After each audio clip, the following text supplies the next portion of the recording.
Bonsoir. Bonsoir tout le monde. Je pense que ça y est, nous sommes en direct avec Aurel. Est-ce que vous pouvez, s'il vous plaît, nous dire dans le chat si tout est OK au niveau du son et de l'image? Alors, il y a déjà du monde. Marie, Elisabeth, Rafi, Claire, Pierrot, Raymond, Pascal, Catherine, Angela.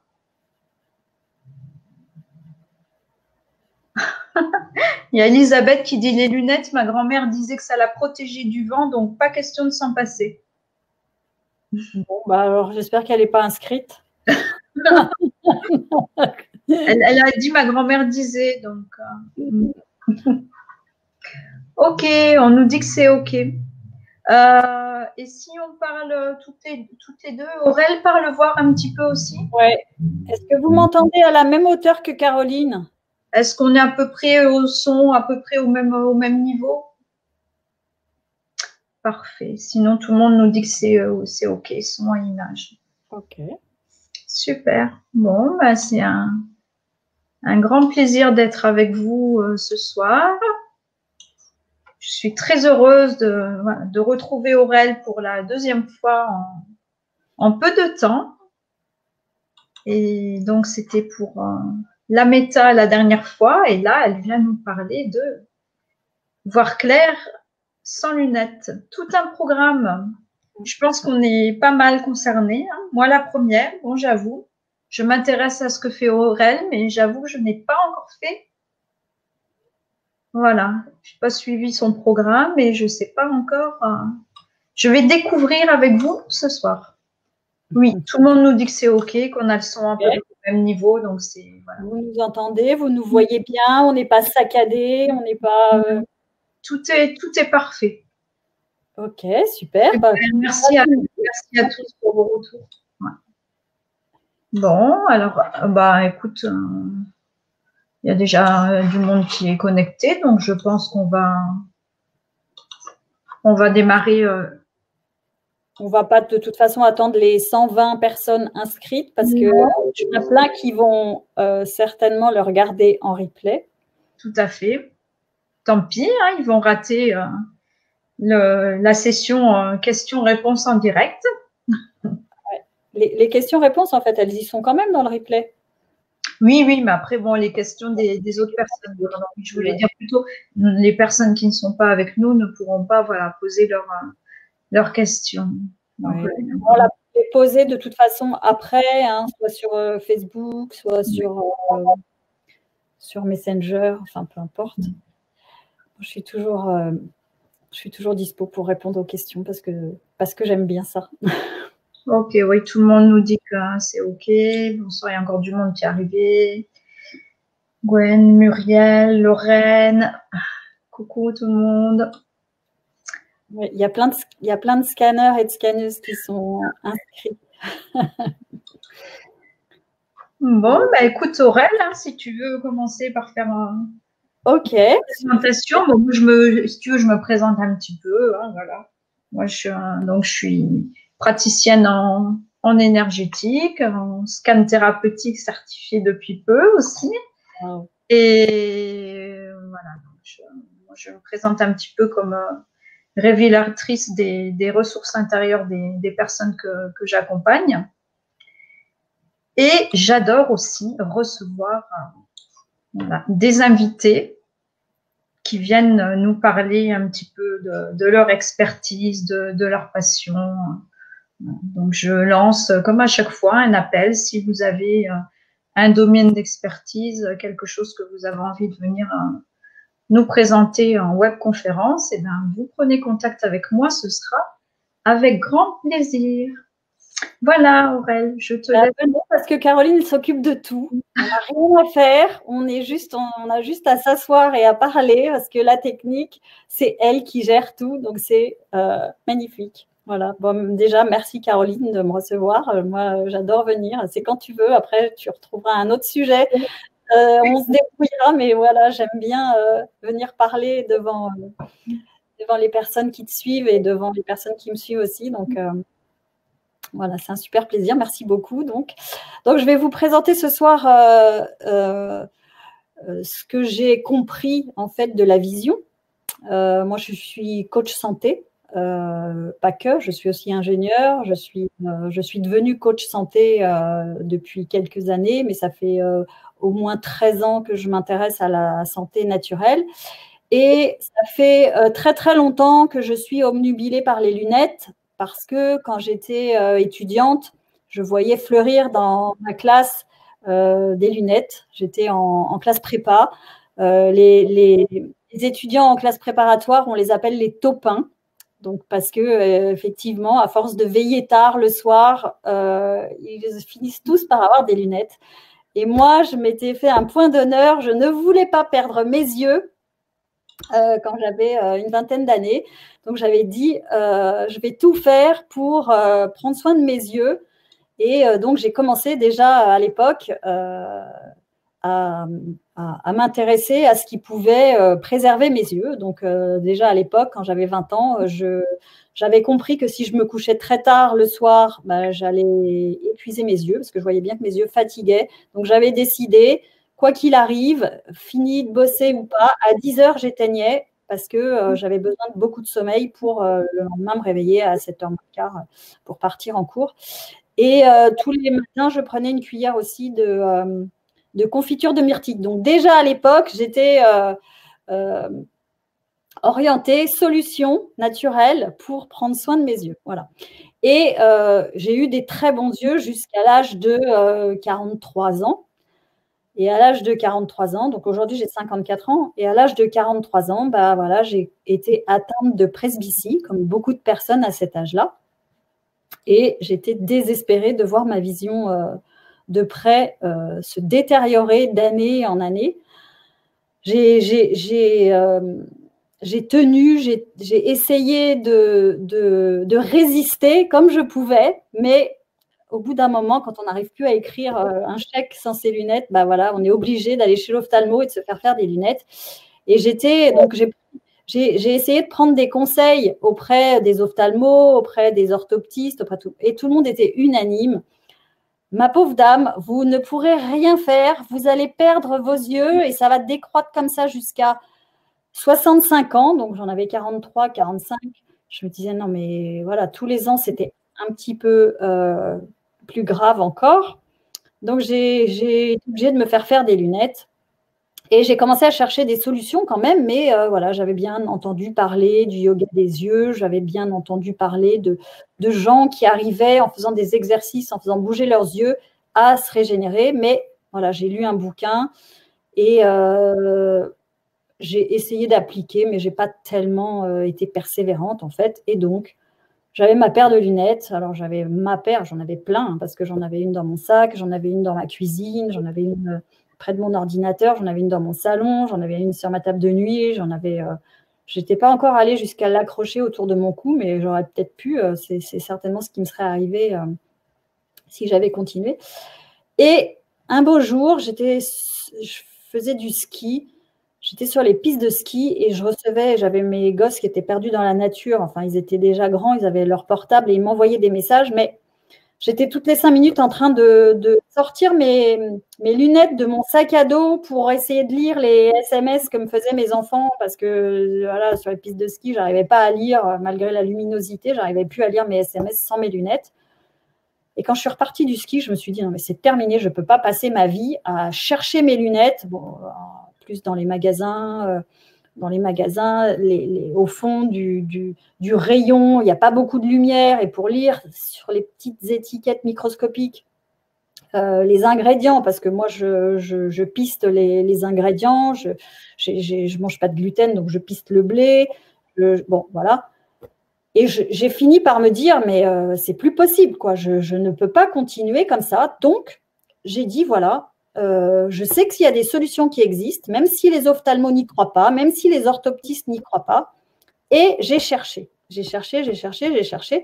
Et j'ai appliqué. Parce que tant que je n'appliquais pas, évidemment, il ne se passait rien. Parce que c'est bien gentil de savoir qu'on peut régénérer ses yeux, mais si on ne passe pas à l'acte, bah, c'est peine perdue. Parce que la clé du succès, c'est la motivation, la régularité et la persévérance. Donc, ce soir, je vais vous présenter en fait toutes les techniques que j'ai rassemblées qui sont autant de petits pas que vous faites pour régénérer votre vision. Parce qu'évidemment, faire bouger ses yeux, c'est bien, mais il n'y a pas que ça qui participe à la régénération des yeux. Alors, ce que je vais vous présenter ce soir, c'est global, c'est vrai pour tout le monde, mais ce qu'on va voir à la fin, c'est que en fonction de votre problème de vision et en fonction de votre âge, vous n'allez pas être obligé de vous focaliser sur tout ce que je vais vous proposer, parce qu'il y a des choses qui, à certains âges, bah, ne sont pas forcément utiles. En tout cas, ce n'est pas la priorité. Mais en fonction de votre problème de vision, il y a toujours un domaine à privilégier pour participer à votre régénération. Voilà. Donc, en fait, la santé des yeux, en fait, c'est exactement pareil que la santé du corps humain. Le corps humain, en fait, pour bien fonctionner, bah, il a besoin d'être nourri, il a besoin d'avoir de l'énergie, donc de tirer de l'énergie de ses nutriments, il a besoin de bouger, il a besoin, une fois qu'il a vécu, nos cellules, une fois qu'elles ont travaillé, bah, elles produisent des déchets. Ils ont besoin en fait d'évacuer les déchets, parce que si on produit des déchets puis qu'on laisse les déchets sur place, bah, on s'encrasse et on ne peut plus fonctionner correctement. Donc ça, c'est vrai pour tout le corps humain. N'importe quelle cellule fonctionne comme ça. Elle a de la nourriture qui lui arrive par le sang, et elle a des déchets qui sont évacués par la lymphe, et elle a besoin de bouger, elle a besoin d'avoir de l'énergie, elle a besoin d'être mobile. Donc, à l'image de ce qui se passe dans le corps humain, moi, j'ai répliqué en fait ces principes du vivant pour les yeux. Donc, nos yeux, il va falloir qu'ils soient nourris, il va falloir qu'ils bougent, il va falloir qu'on renforce leur énergie, il va falloir qu'on les nettoie. Donc, en fait, il y a 3 grands principes en fait pour régénérer sa vision. Il y a le physiologique, il y a la dynamique et il y a le psychologique. Alors, quand j'ai créé ma formation en ligne, Voir clair sans lunettes, j'avais déjà conscience de ces 3 grands principes, mais je n'insistais pas énormément sur le côté psychologique parce que je pensais que le côté psychologique, il concernait vraiment les personnes et que moi, de l'extérieur, je ne pouvais pas faire grand-chose pour ce côté psychologique chez les gens. Et en fait, depuis un an et quelques mois que la formation est sortie, je me suis rendu compte qu'en fait, j'avais un rôle à jouer. Je peux accompagner les gens pour justement faire miroir avec eux, leur faire des séances de coaching pour comprendre à quel moment ils ont perdu la vision, parce que le psychologique, finalement, a une énorme part à jouer dans la régénération. Donc, ce soir, je vais vous parler de ces 3 grands piliers-là, donc de la physiologie, de la dynamique et du côté psychologique. Donc, le côté physiologique, en fait, c'est pour que nos yeux soient en bonne santé, il faut que nos yeux soient nourris, il faut que nos yeux bougent, non, il faut que nos yeux soient renforcés énergétiquement et il faut que nos yeux soient nettoyés. Donc, ce qu'on fait, c'est qu'on va cibler sur la nutrition. Alors, la nutrition, on n'est pas tous égaux de ce côté-là parce qu'on ne mange pas tous la même chose, on n'a pas tous les mêmes régimes alimentaires, on n'a pas tous compris les mêmes choses sur le plan physiologique. Donc, moi, j'insiste beaucoup sur ce côté-là parce que si vous voulez que votre œil fonctionne correctement, il faut absolument qu'il y ait des nutriments en grande quantité qui puissent arriver jusqu'à votre œil. Pour que l'œil fonctionne, en fait, notre œil, donc je vais vous décrire, c'est très schématique ce que je fais, mais on n'a pas besoin de savoir plus, parce que la physiologie de l'œil, elle est très complexe.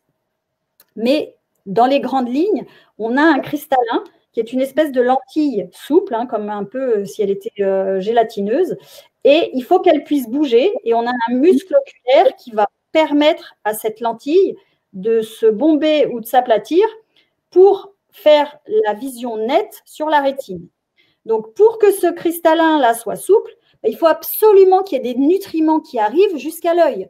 Si on est fatigué, si on est épuisé, si notre corps manque de nutriments, mais pas seulement, parce que si on ingère des nutriments et que les nutriments ne sont pas capables de remonter jusqu'à l'œil, parce que tout ce qui est dans notre tête, là, tout ce qui, il faut avoir beaucoup d'énergie pour faire monter les nutriments jusque-là. Donc, déjà, il y a plein de barrages qui peuvent arriver, et notamment au niveau des parois intestinales. Donc, nos parois intestinales, c'est vraiment la clé de la santé pour moi. Si on a des parois intestinales qui sont saines, des parois intestinales qui sont scellées, on va dire, qui n'ont pas des trous, eh bien, on va pouvoir laisser passer des nutriments dans le sang et les nutriments vont pouvoir circuler. Et il va falloir aussi qu'on ait beaucoup d'énergie, donc il va falloir qu'on prenne soin de notre santé, mais pas seulement de la santé de nos yeux, mais de la santé de notre corps tout entier. Donc, le côté nutrition est super important. Préserver ses parois intestinales. Donc, préserver ses parois intestinales, ça veut dire éviter de manger tous les aliments, tous les médicaments qui sont des perforateurs en fait des parois intestinales dans notre intestin grêle. Parce que si nos parois sont trouées, eh bien, les nutriments ne peuvent pas être extraits de nos aliments. Donc, ils vont passer directement dans le sang, mais sans pouvoir nous profiter. Et ils vont venir encrasser notre corps. Donc, c'est très important de prendre soin de ces parois intestinales si on veut préserver ses yeux. Alors, ce n'est pas évident de le comprendre comme ça si on ne le sait pas, mais quand on fait des recherches un petit peu plus, quand on connaît en fait le fonctionnement du corps humain, on sait que, et de manière générale, pas seulement pour la santé des yeux, mais pour tout un tas de pathologies, toutes les maladies de civilisation aujourd'hui, si on n'a pas des parois intestinales qui sont saines, eh bien, on a tout un tas de désagréments dans notre corps, justement à cause de ça. Parce qu'on ne peut pas assimiler les nutriments et on a tout un tas de protéines ou de sucres complexes qui ne sont pas découpés, qui ne sont pas digérés en aliments simples que le corps peut assimiler et faire passer dans le sang. Et donc, du coup, on encrasse notre corps. Alors, pour nos yeux, il faut absolument que les nutriments puissent arriver jusqu'à notre cristallin pour qu'il soit de bonne constitution. Et une fois que le cristallin est de bonne constitution, après, on va s'occuper en fait du côté dynamique. On va s'occuper du muscle oculaire qui va pouvoir faire bouger notre cristallin et nous faire la vision nette à n'importe quelle distance. Qu'on regarde de loin ou qu'on regarde de près, on va pouvoir voir net tout seul. C'est en fait ce mouvement du muscle oculaire qui permet de voir net. Alors, qu'est-ce qui se passe quand on porte des lunettes? Quand on porte des lunettes, en fait, notre muscle oculaire n'a plus besoin de travailler. Donc, ça veut dire que à partir du moment où vous allez chez l'ophtalmo et qu'il vous dit, voilà, vous êtes myope, ou bien vous êtes hypermétrope, ou bien vous êtes astigmate, etc. Donc, il va vous prescrire des lunettes. Et à partir de ce jour-là, qu'est-ce qui se passe? Votre œil, il est figé à l'endroit de là où il était le jour où vous êtes allé le voir. Alors déjà, il faut savoir que notre vision, elle n'est pas équivalente tous les jours. Il y a des jours où on voit mieux que d'autres. Et c'est fonction de l'encrassement du moment. C'est fonction de notre fatigue, ça peut être fonction de plein de choses. Et si vous allez chez l'ophtalmo le jour où vous êtes dans un état bas, donc lui, il va trouver un résultat, il va vous dire, voilà, vous êtes très myope, alors que, quelques jours avant, alors j'exagère quand je dis ça parce qu'il ne va pas y avoir des écarts énormes, mais quand même, il va vous figer dans l'état où vous êtes le jour où vous allez le voir. Et quand vous vous faites faire des lunettes pour régénérer, en fait, pour corriger le fait que votre cristallin ne peut plus bouger, votre muscle oculaire ne peut plus faire bouger votre cristallin à toutes les distances, vous le figez. Du coup, votre cristallin, il ne bouge plus parce qu'il n'a plus besoin. En fait, votre lunette, elle fait le boulot à sa place. Donc, vous figez tout et en fait, vous perdez le côté dynamique de la chose et vous empirez en fait votre situation parce que le fait de ne pas bouger, c'est comme si vous aviez la jambe cassée. Donc, quand on a la jambe cassée, on met un plâtre et puis on utilise une béquille. Et puis, même quand on nous enlève le plâtre, on continue avec notre béquille parce que notre béquille va supporter notre jambe.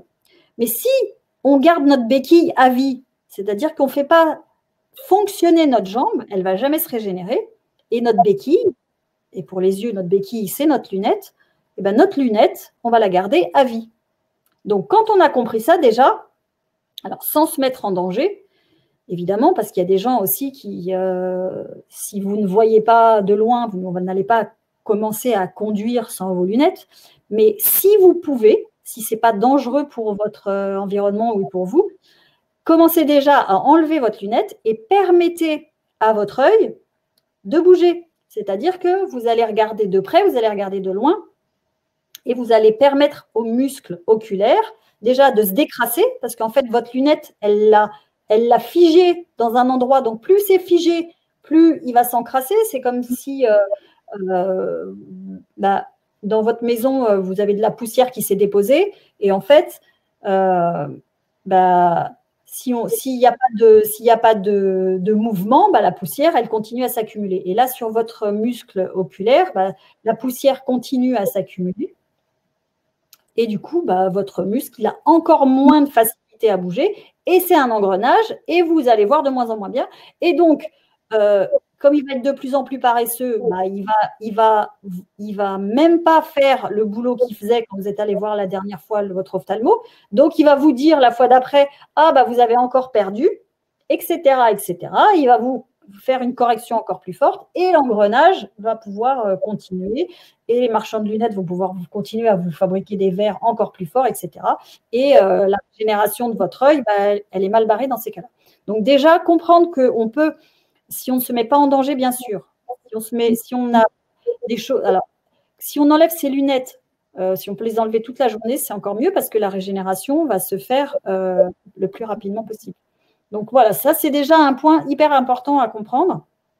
C'est que notre œil, il est vivant et il a besoin de vivre. Alors, il y a une autre chose qui est aussi importante. Aujourd'hui, on est très nombreux à avoir des boulots devant un ordinateur. Donc, ça veut dire que notre œil, c'est pas qu'il ne fonctionne pas parce qu'il est actif toute la journée, mais il est actif à une seule distance. Et c'est ça qui est nuisible pour notre muscle oculaire parce que notre muscle oculaire, il a besoin en fait d'être comme un muscle, il a besoin de faire un grand mouvement pour exister, pour être costaud. Et si vous ne lui permettez tout au long de la journée que de focaliser à 25 cm parce que vous êtes à 25 cm de votre écran, il va perdre petit à petit sa mobilité. Donc ça, c'est très important de comprendre si on est figé devant un ordinateur une grande partie de la journée, de bien avoir des moments en conscience où on va regarder ailleurs. On regarde par la fenêtre et on regarde loin. Donc ça, c'est un petit truc que moi, je donne dans la formation. Si vous n'avez pas l'impression que vous allez penser régulièrement, parce que c'est facile de regarder juste par la fenêtre, mais rien que pour ça, vous faites une petite pause. Donc moi, j'ai un petit papier que j'avais au début, maintenant je le fais automatiquement, mais que j'avais collé sur mon ordinateur tout au début quand j'ai commencé à régénérer mes yeux, avec marqué 10-10-10. Ça veut dire que toutes les 10 minutes, pendant 10 secondes, vous allez regarder à 10 mètres. Donc là, vous permettez à votre œil de ne pas être tout le temps cristallisé à la même distance et de lui faire un grand va-et-vient. Alors, 10 minutes, alors toutes les 10 minutes, c'est peut-être pas exactement toutes les 10 minutes, mais en tout cas, sachez que si vous allez dehors, votre œil travaille beaucoup plus que si vous êtes enfermé à l'intérieur et que votre œil n'a pas n'a pas la possibilité de travailler à toutes les distances.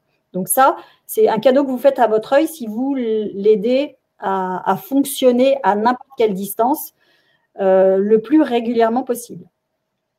Voilà.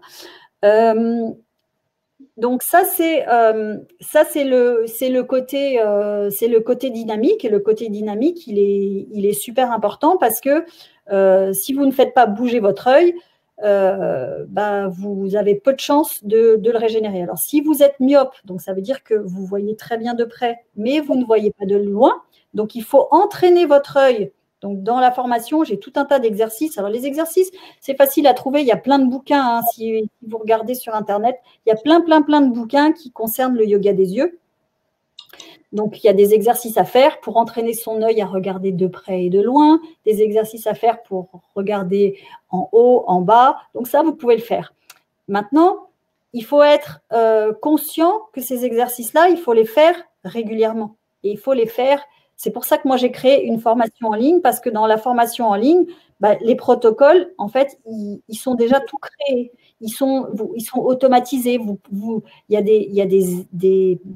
des PDF à imprimer, des cartons que vous avez sur vous. Moi, j'ai une pochette cartonnée, enfin une pochette avec des cartons à l'intérieur que j'emmène partout où je vais, même en vacances, même en week-end, n'importe. Je l'ai toujours.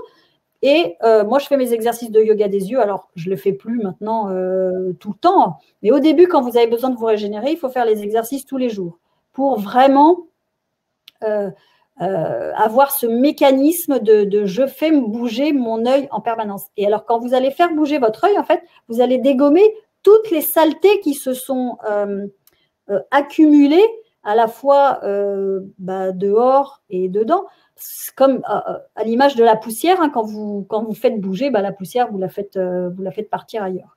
Donc, quand vous allez faire des exercices pour dynamiser votre œil, en fait, et que vous êtes focalisé sur la nutrition et sur le nettoyage, en fait. Alors, avoir une alimentation correcte, ce n'est pas seulement avoir des nutriments qui arrivent dans notre corps, mais c'est aussi avoir des choses que l'on met dans le corps qui vont permettre de nettoyer notre corps de l'intérieur. Donc ça, c'est très important. C'est pour ça que dans ma formation, j'ai fait un module entier sur la santé.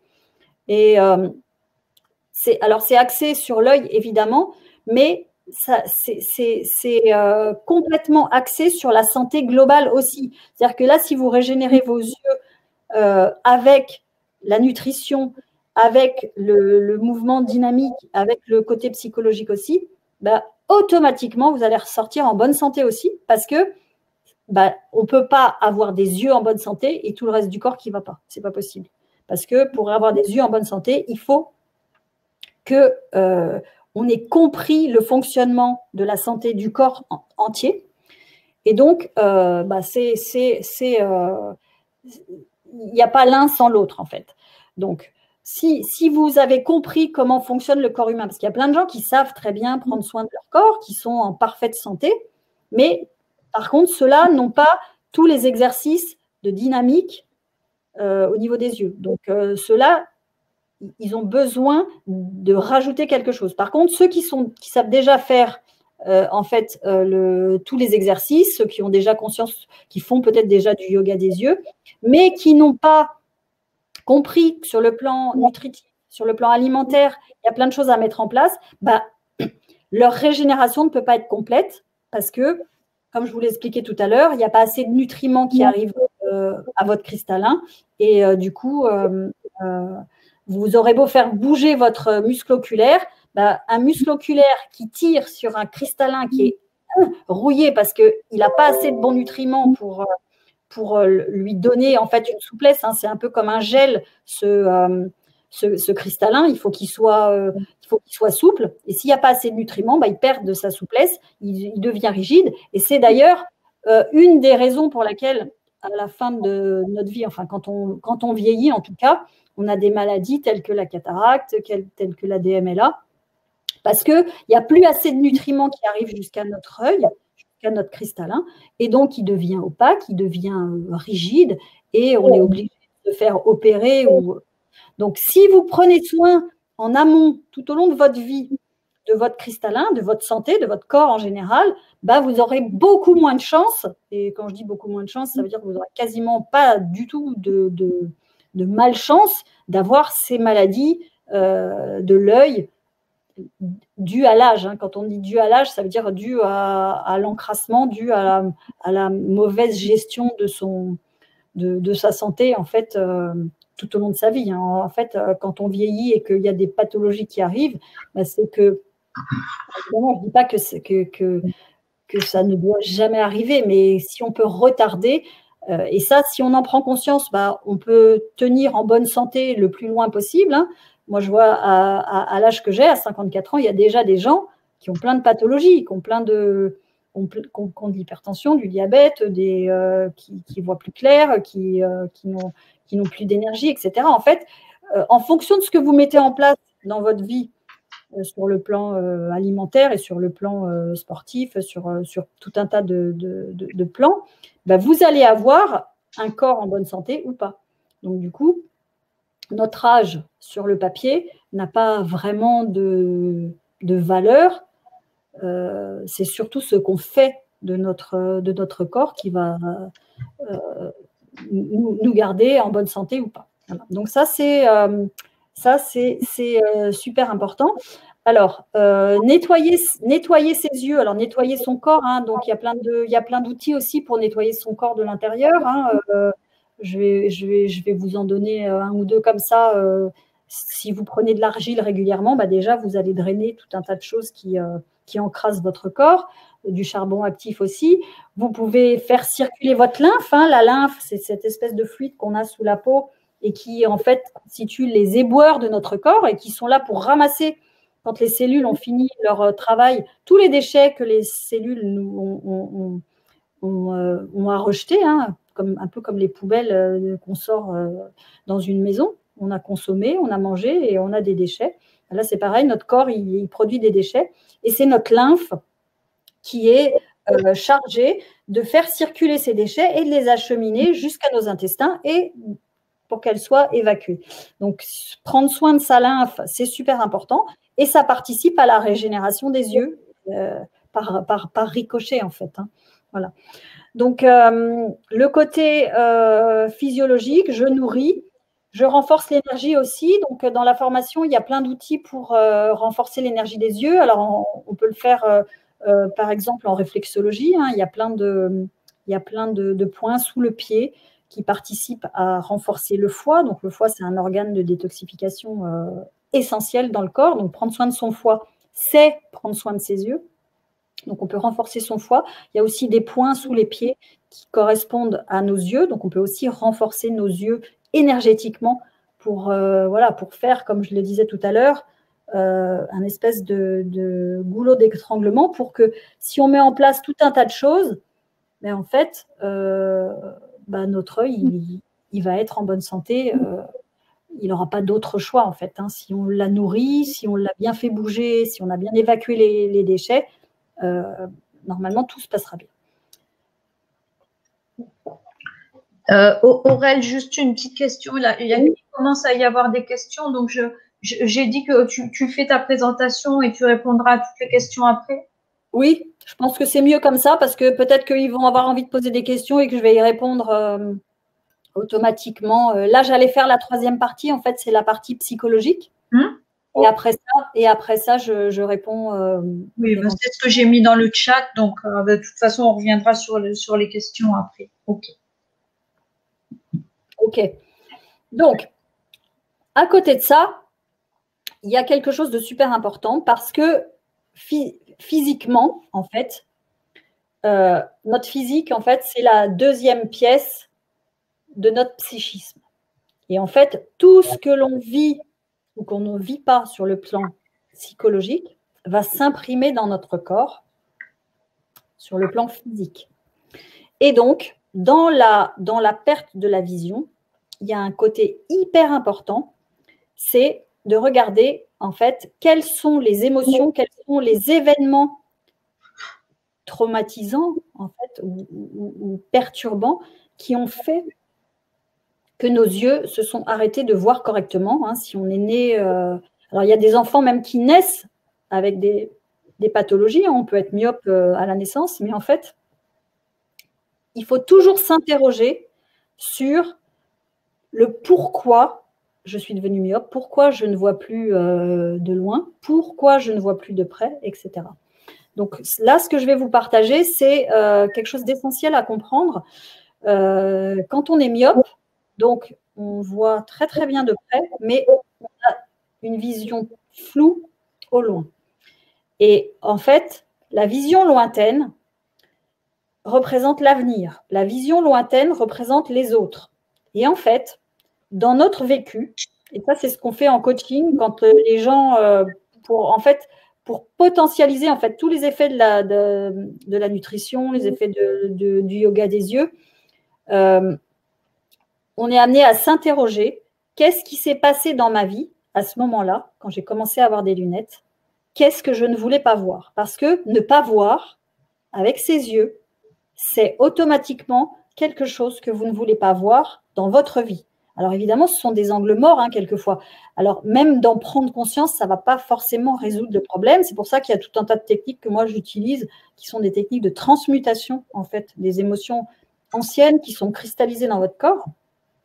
Parce que, donc je vais vous prendre l'exemple le plus classique pour la myopie. Hein, il y a beaucoup de gens qui deviennent myopes à partir de l'adolescence. Qu'est-ce que c'est que l'adolescence? L'adolescence, c'est le moment où on commence à être conscient qu'on va devenir un adulte et on commence à se préoccuper un peu de l'avenir. Et pour peu que dans notre entourage, on ait des gens qui ont transmis, alors sans faire exprès, hein, c'est jamais malveillant, nos parents, ils ne font jamais exprès de nous transmettre la peur de l'avenir. C'est pas comme ça que ça se passe, mais c'est un fait. Hein. Il y a beaucoup de gens qui sont myopes parce qu'ils ont peur de l'avenir. Et en fait, qu'est-ce que leur corps va faire quand la peur de l'avenir est trop intense, elle est trop difficile à vivre? Eh bien, en fait, pour ne pas vivre cette intensité, elle va se cristalliser dans le corps. Et en fait, ne pas vouloir regarder l'avenir, ben, en quelque sorte, c'est équivalent pour le corps. C'est ça qu'il veut nous dire, ne pas vouloir regarder de loin.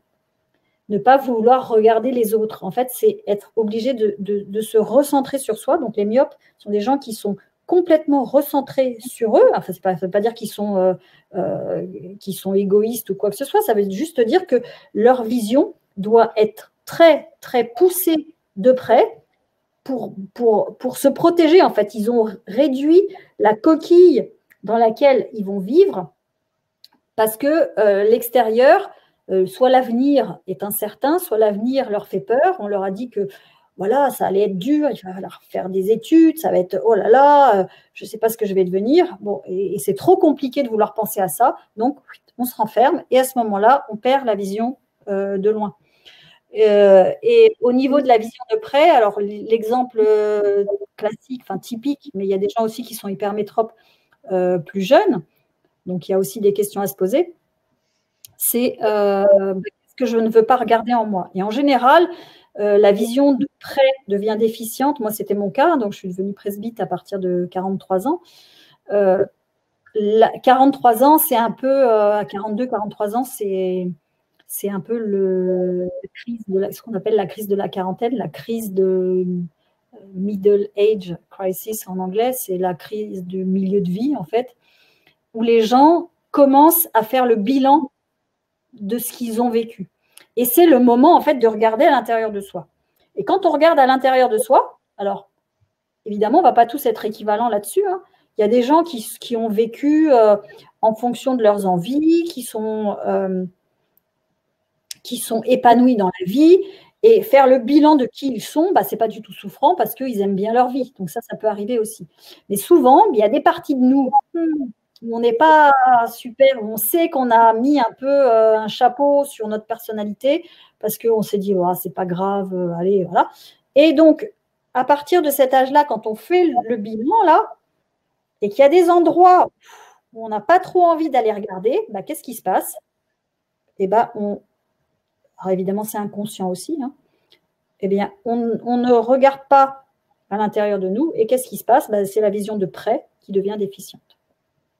Donc, quand on prend conscience de ça, là, on essaye de regarder, voilà, qu'est-ce que je peux mettre en place aujourd'hui pour prendre soin de moi et puis essayer d'aller regarder dans les zones d'ombre, hein, parce que ma vie, ok, elle est super sur tel plan et tel plan, mais il y a ce plan-là que j'ai un petit peu négligé jusqu'à présent, où j'ai pas trop envie d'aller voir, ça peut être plein de choses. Hein. Il y a des gens qui sont épanouis sur le plan personnel, qui vivent avec un conjoint qu'ils adorent, etc. C'est sur le plan professionnel où ils se disent, bon, allez, ma vie pro, elle est quand même un peu merdique, etc. Ou ça peut être l'inverse, des gens qui sont complètement épanouis sur le professionnel et puis qui bon, qui vivote avec un conjoint qui, bon, là, ok, c'est, voilà, ça peut être, en fait, c'est juste soi. On s'est un petit peu menti sur certains plans de notre vie.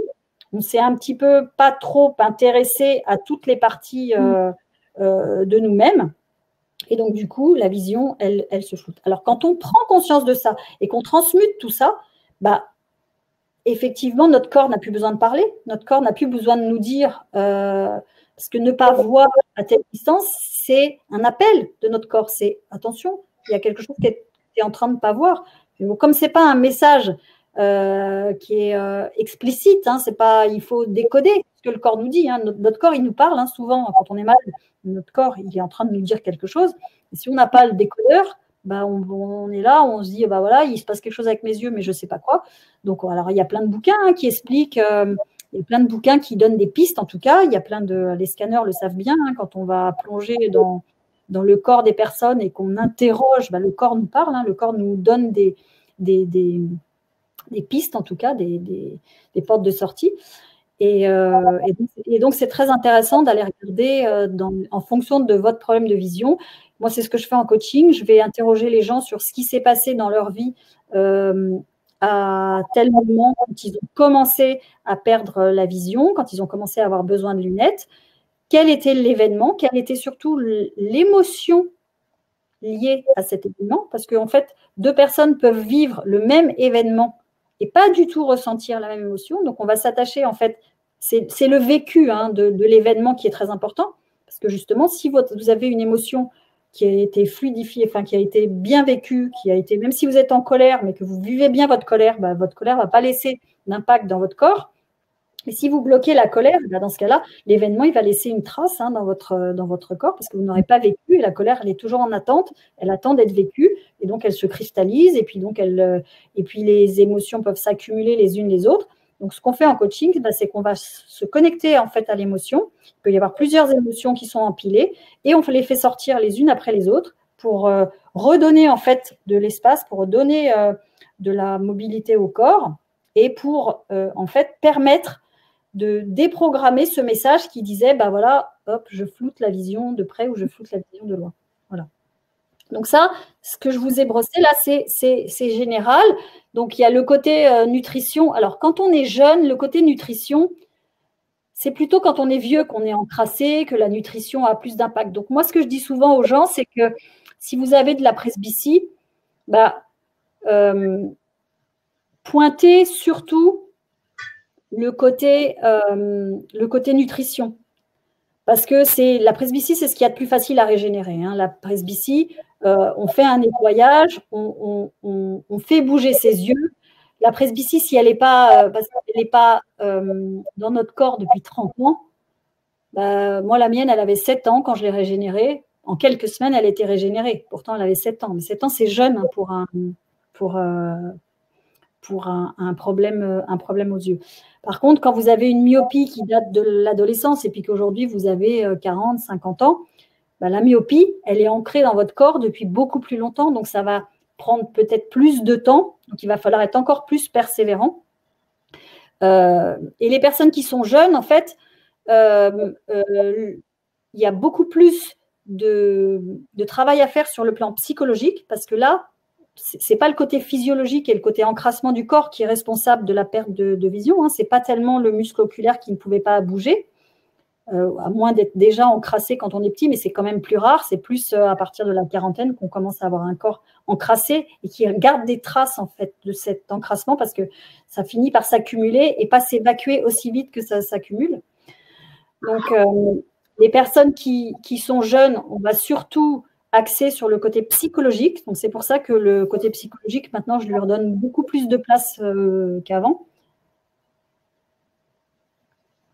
Et les personnes qui ont surtout de la presbytie, donc vers 40, 50 ans, bah, celles-ci, j'accentue en fait pour elles le côté, enfin, je leur demande de bosser sur le côté module santé, pour mettre toutes les chances de leur côté, pour avoir un corps décrassé, en fait, un corps assaini, pour que quand elles vont mettre en place les exercices, bah, voilà, il n'y a pas trop de choses qui vont gêner.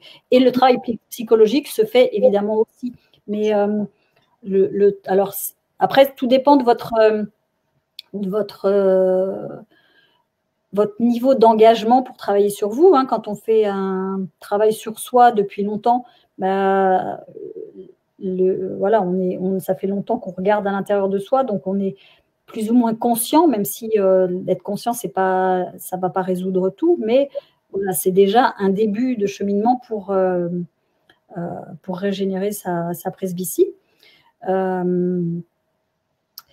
Mais voilà, donc en fait, il y a plein d'outils et en fonction de votre problème, là, vous allez vous focaliser plus sur l'un ou l'autre des outils que je mets à votre disposition pour vous régénérer au plus vite. Voilà. Je pense avoir fait le tour de tout ce que je voulais vous dire.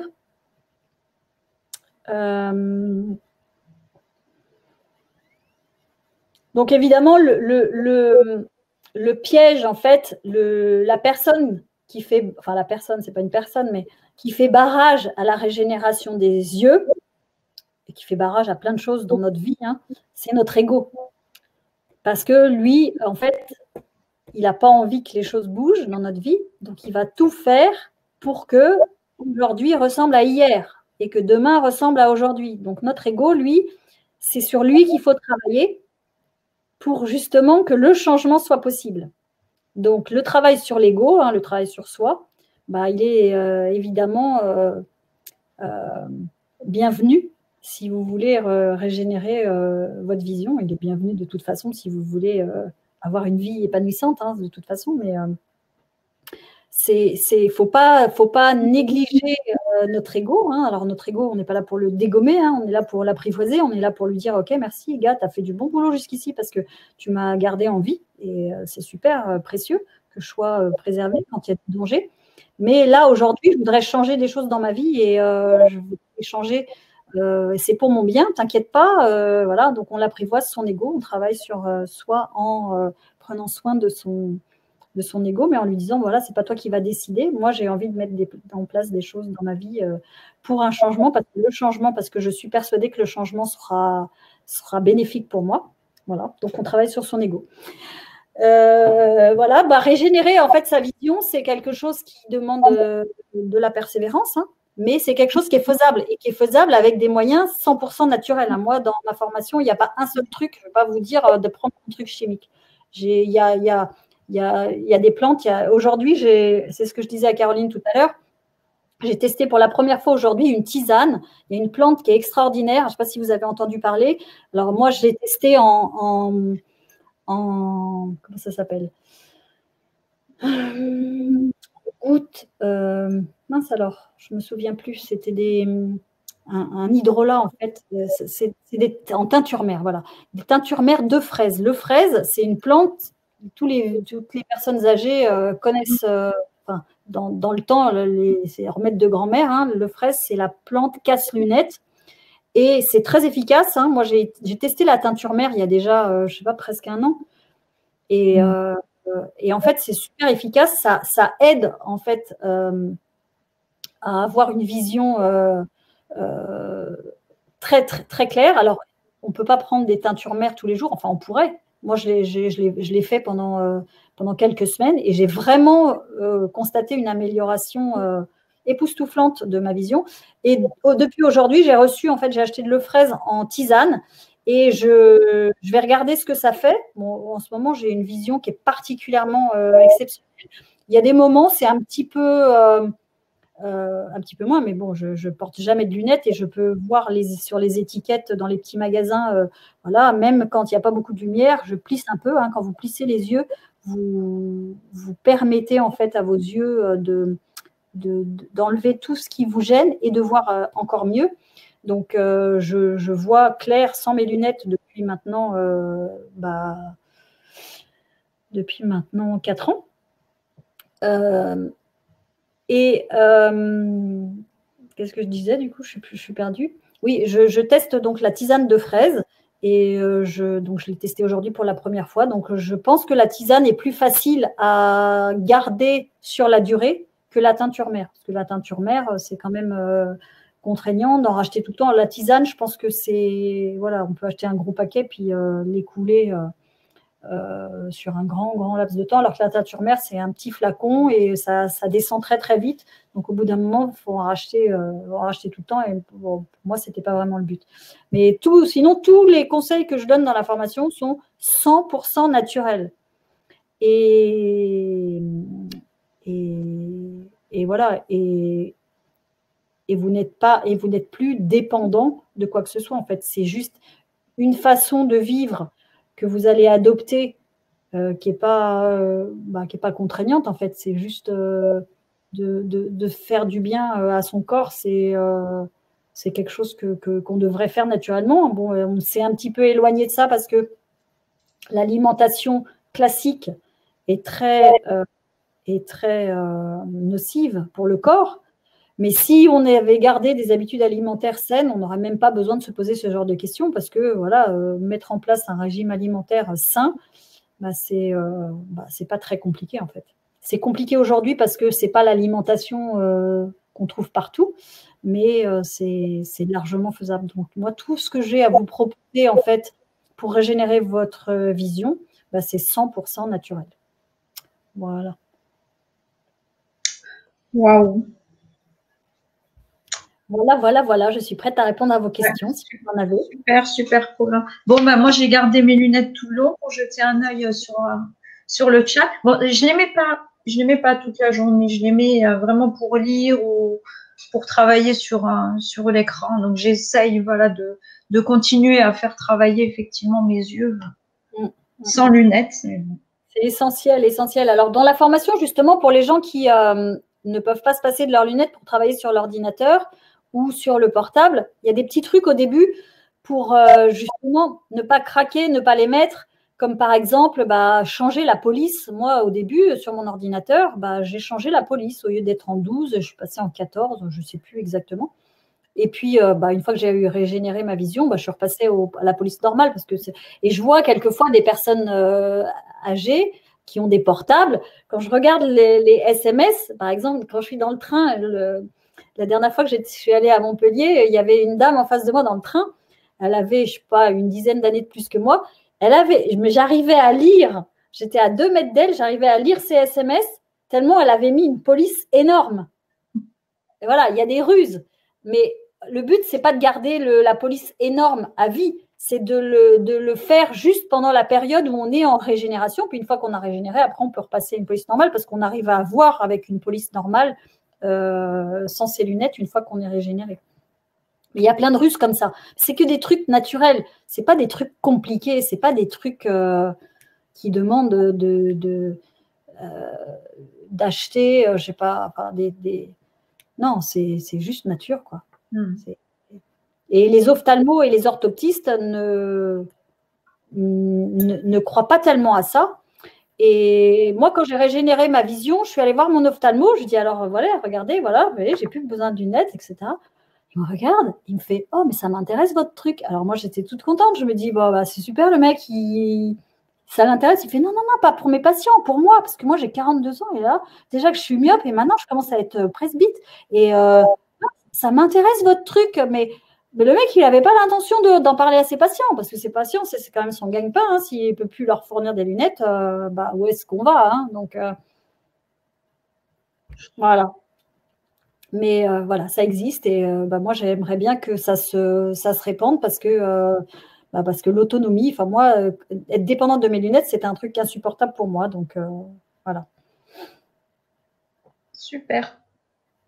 Bon, écoute, on passe aux questions. Merci pour cette super présentation. Ouais, c'était vraiment très, très complet, là, les 3 piliers. Ok, merci. Allez, alors je remonte dans le chat. Alors la première question était une question de Marie-Claire qui demande pendant combien de temps il faut faire les exercices quotidiennement au départ. Ça va dépendre de où on part. Si on est myope depuis 30 ans, je suppose, parce que moi, je n'ai pas régénéré ma myopie, hein, j'ai des clients qui régénèrent, mais ils ne partent pas tous du même point de départ. Ils ne partent pas tous du même encrassement du corps. Ils ne partent pas tous du même engorgement psychologique. Donc, en fait, il n'y a pas de réponse. Ça peut aller moi, en quelques semaines, j'avais régénéré ma presbytie. Mais pourtant, j'ai fait mes exercices quotidiennement pendant 6 mois parce que j'avais tellement peur de reperdre. Je me disais, non, je n'arrête pas de les faire. Puis au bout d'un moment, quand même, j'en avais un peu marre de les faire tous les soirs. Donc, j'ai commencé à faire 1 fois sur 2. Puis après, 2 fois par semaine. Pendant plusieurs années, j'ai fait 2 fois par semaine. Puis là, en ce moment, je ne fais même pas 1 fois par semaine. Parce que là, pendant le confinement, j'ai même encore baissé. Et en fait, ma vue ne baisse pas pour autant. En fait, c'est comme un muscle qui s'entraîne. Donc, en fait, il n'y a pas Dans la formation en ligne, moi, j'ai écrit des protocoles pour 6 semaines. Sachant qu'au bout de la 6e semaine, si on n'est pas régénéré complètement, on garde les enchaînements d'exercices de la 6e semaine jusqu'à ce qu'on soit régénéré. En fait, on se fixe un objectif au départ. Ça peut être un objectif, ça peut ne pas forcément être un objectif de je veux enlever mes lunettes, ça peut juste être je veux récupérer une mobilité oculaire, je veux récupérer des yeux en bonne santé. Moi, mon père, il a 82 ans, je l'ai fait rentrer dans la formation tout au début quand je l'ai créé, donc il fait ses exercices, il a des yeux en bonne santé, mais lui, il n'a pas envie d'enlever ses lunettes. Parce que, voilà. Mais en fait, avec ce qu'il met en place, je sais qu'il n'aura pas de cataracte, je sais qu'il n'aura pas de DMLA, je sais que son corps est en bonne santé. D'ailleurs, il est en bonne santé. C'est assez rare à 82 ans d'être en bonne santé parce qu'il applique des choses. Mais je lui dis, et tes lunettes, tu veux les enlever? Il me dit, non, je n'ai pas spécialement envie d'enlever mes lunettes. Je veux juste entraîner mes yeux. Bon, ok, très bien. Voilà. On se fixe un objectif au début. Et puis, quand on a atteint notre objectif, quel que soit l'objectif, moi, je n'ai pas j'ai pas d'attente pour vous. En fait, moi, je mets à votre disposition tout ce que j'ai et je rajoute des choses. La preuve, c'est que le côté psychologique, il y avait une toute petite place au départ. Et puis là, il y a quelques mois, j'ai créé carrément une grande page entière consacrée à la psychologie et j'ai rajouté des PDF pour cibler tous les problèmes oculaires qu'on peut avoir pour avoir conscience de ce qu'on peut mettre en place en fonction de ce qu'on a comme pathologie. Mais il n'y aura pas de temps, il n'y a pas de temps garanti en fait. C'est impossible parce qu'on est tous différents. Ok. Michel qui te demande ton avis sur l'opération laser qui est devenue très commune. Alors l'opération laser, moi j'ai plein d'exemples où ça a un peu foiré, notamment il y a quelqu'un dans ma formation en ligne qui avait fait ça, quelqu'un qui est jeune, il a même pas 30 ans. Il avait fait cette opération et en fait, ils lui ont cisaillé un nerf qui fait qu'aujourd'hui, je ne sais pas, 7 ans après l'opération, il a toujours des problèmes de sciatique. Donc, moi, je ne suis pas super pour ça. En fait, évidemment, ça va vite de faire une opération, mais c'est risqué. Et pour moi, ce n'est pas naturel. Enfin, moi, j'ai assisté, j'ai eu 2 personnes dans mon entourage qui l'ont fait et que j'ai hébergé chez moi en fait, la nuit pour ne pas les laisser rentrer seules chez elles. Et je les ai vus souffrir le martyre. Enfin, alors, ils souffrent pendant 24 heures. Après, c'est bon. Mais alors, c'est 24 heures au secours, quoi. Et vraiment, ça ne donne pas envie. Enfin, moi, je sais qu'on peut tout régénérer. Après, il faut être patient. C'est sûr que c'est plus rapide de se faire opérer. Mais je sais que moi, je ne le ferai pas. Moi, j'ai préféré régénérer ma vision. Et puis, se régénérer, en fait, si votre œil est... Si vous avez corrigé, en fait, depuis tout le temps, quelquefois, il y a des opérations qui ne fonctionnent pas. Parce que le cerveau n'a pas forcément appris à voir avec cet œil-là, puisqu'il n'a jamais fonctionné. Alors, je ne sais pas. Moi, je préfère évidemment tout ce qui est naturel que les choses chirurgicales. Ou après, chacun, en fait, s'interroge et se demande ce qui est mieux pour lui. Moi, je n'ai pas de solution pour les autres. Je peux juste vous dire ce que moi, j'aurais fait si j'avais eu besoin de faire ça. Mais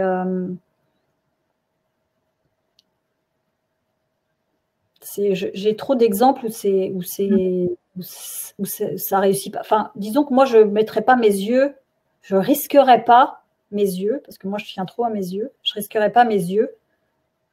Je pense que je préférerais encore ne pas voir que de risquer de tout perdre, quoi. Voilà. Mal voir, ok. Déjà, c'était insupportable pour moi, mais pas du tout voir parce qu'on m'aurait sectionné quelque chose. Enfin, je ne sais pas. C'est vrai que dans toute intervention, il y a toujours un risque. Partie de risque. Hein, ouais.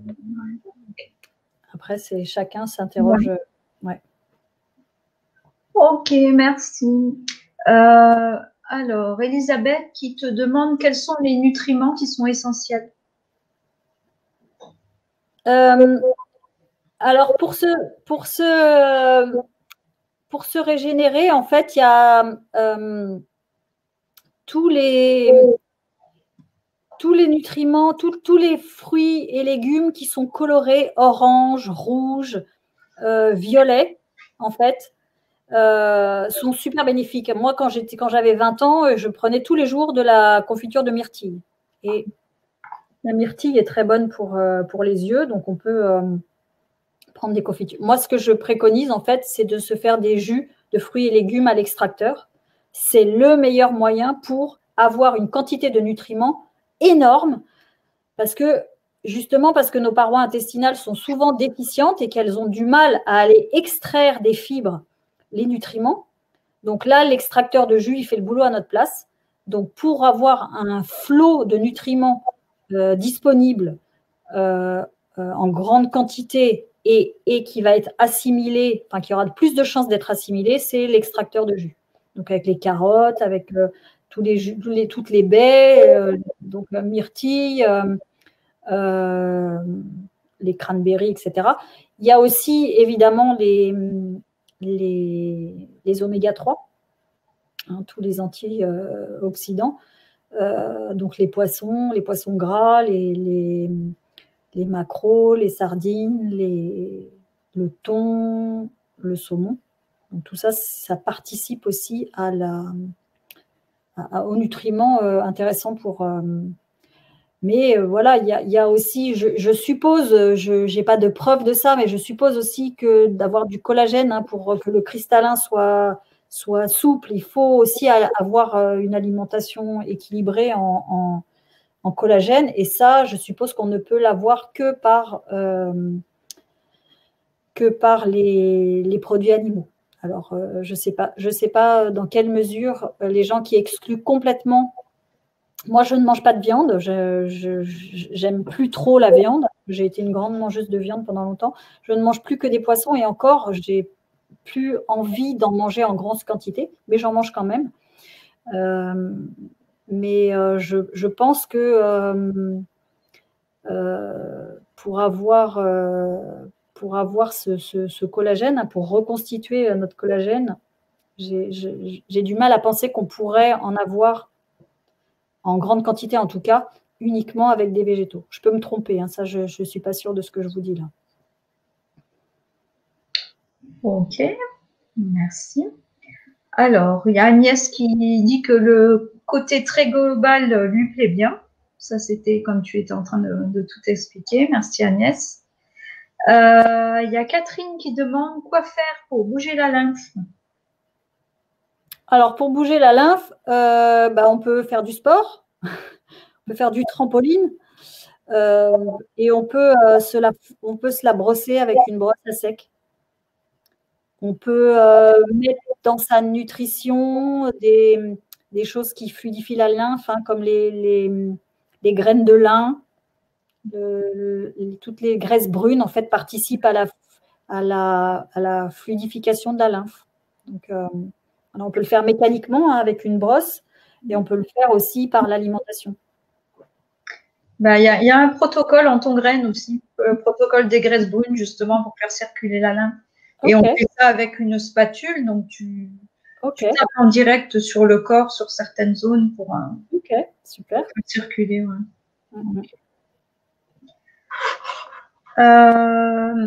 Alors, il y a Marie-Claire qui te demande combien de gouttes de teinture mère. De mémoire, c'était une 20aine de gouttes dans un verre d'eau. Mais alors, ça doit être marqué sur la petite, sur le petit flacon que je n'ai pas pensé à descendre avec moi là. De mémoire, c'était 20 gouttes, mais je suppose qu'on peut en prendre plusieurs fois par jour. Moi, bon, j'avais pas pris ça plusieurs fois par jour, hein, j'avais pris une fois par jour, mais je l'avais fait sur plusieurs semaines et j'avais constaté que c'était très efficace. Et donc, je pense que je mettrai des résultats quand j'aurai testé la tisane de fraises que j'ai reçue qu'aujourd'hui. J'ai pris 2 grands bols de tisane de fraises tout à l'heure pour tester parce que je suis une testeuse en fait. Et tout ce qui marche, bah, je le rajoute à ma formation en fait. Chouette. Alors, il y a Pierrot qui te dit « Bonsoir Aurel, pour ma vue, la même chose que toi, presbyte et astigmate, baisse de la vue vers 43 ans, donc lunettes pour lire. À 46 ans, lunettes pour voir de loin. À 49, les verres progressifs. Il change de verre tous les 2 ans. Il paraît qu'il commence à avoir de la cataracte sur l'œil droit. Il commence à voir mieux de cet œil et l'ophtalmo lui a dit que d'ici 1 an et demi, il faudrait l'opérer. Il va avoir 70 ans dans 6 mois. Oui, bah, la cataracte, alors en fait, contrairement à ce que disent les médecins, moi je pense que c'est réversible. Alors évidemment, pas si, je ne sais pas jusqu'à quel stade on est, mais pour moi, c'est un encrassement et c'est une opacification hein, en fait, du cristallin. Donc je suppose que bah, si on applique en fait tout le programme avec le module 1 sur la santé, qui est quand même assez complet, bah, déjà, on empêche que ça s'empire. Et moi, je suis sûre qu'on revient aussi en arrière. Alors, j'ai pas régénéré. Voilà, je me suis pas occupée d'une personne qui avait. Mais je sais que mon père, on lui avait dit avant qu'il fasse le programme, elle lui avait dit son ophtalmo que qu'il était limite au niveau cataracte. Et là, maintenant, on ne lui dit plus rien. Mais je ne sais pas à quel stade il en était. Voilà. Après, tout dépend où on en est. Si on en est déjà limite, bah, il faut déjà vous opérer. Bon. Mais le problème, c'est que si on se fait opérer de la cataracte, souvent, bah, derrière, quelques années après, c'est la DMLA qui arrive. Donc, si on peut éviter l'opération, donc si on peut mettre en place, mais après, il faut être assidu, il faut être sérieux en fait dans ce qu'on va mettre en place. Et en fait, la régénération, moi, je suis persuadée qu'elle peut se faire à n'importe quel âge. Hein.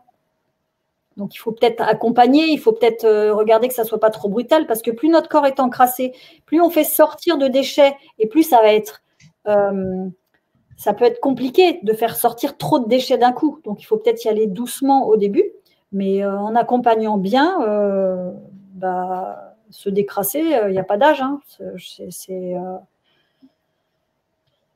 Moi, je crois à toutes les régénérations. Hein. Je crois qu'on peut en étant super motivé, je crois qu'on peut régénérer tout. Oui, alors Pierrot dit la cataracte n'est pas très importante. Bah, si elle n'est pas importante, d'autant plus. Hein. Ça serait un bon test de mettre en place tout ça, de bien nourrir, de bien comprendre en fait ce qui se passe. Quand on a bien compris ce qui se passe, c'est plus facile que de se dire « Ah oui, tiens, il m'a dit de prendre des antioxydants. Ah oui, mais on ne sait pas ce qui se passe. » Mais là, avec ce que je vous ai expliqué, normalement, vous avez dû bien comprendre ce qui se passe au niveau des parois intestinales. Donc là, quand on a compris exactement comment fonctionne le corps humain, bah, c'est plus facile de savoir pourquoi on met en place des choses. Plutôt que d'aller à l'aveuglette et de se dire « Oh, peut-être ça marchera ». Non, si on comprend ce qui se passe, à mon avis, on est plus conscient et donc on a plus de chances de bien faire et d'être assidu et d'être motivé. Ouais.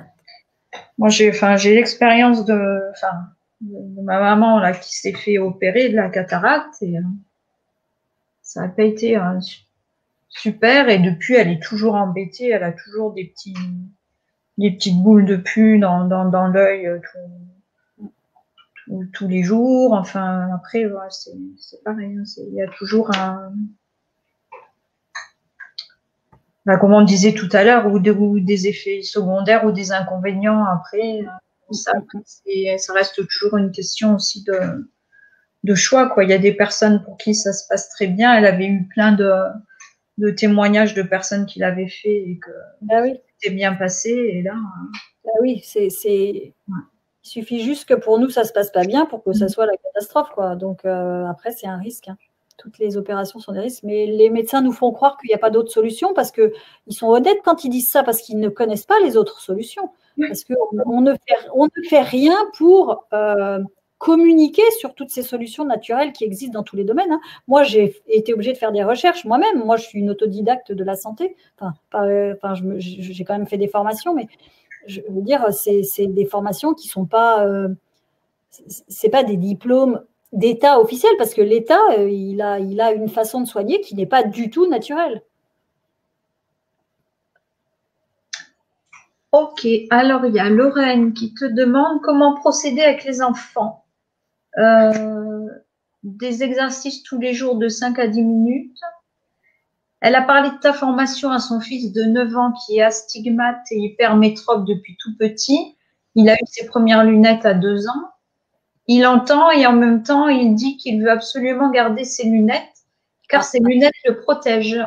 Ouais, alors, je me souviens avoir discuté avec toi, Lorraine.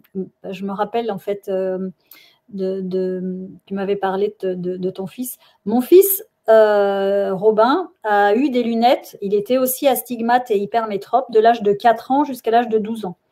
Il a 17 ans aujourd'hui. Et en fait, à 12 ans, lui, par contre, il ne voulait pas porter ses lunettes. Il n'aimait pas. Donc, il était tout le temps en train de les poser.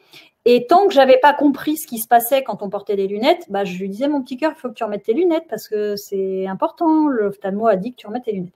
Et le jour où j'ai compris que c'était au contraire ces lunettes qui empêchaient à son œil de se régénérer, là, je lui ai foutu la paix.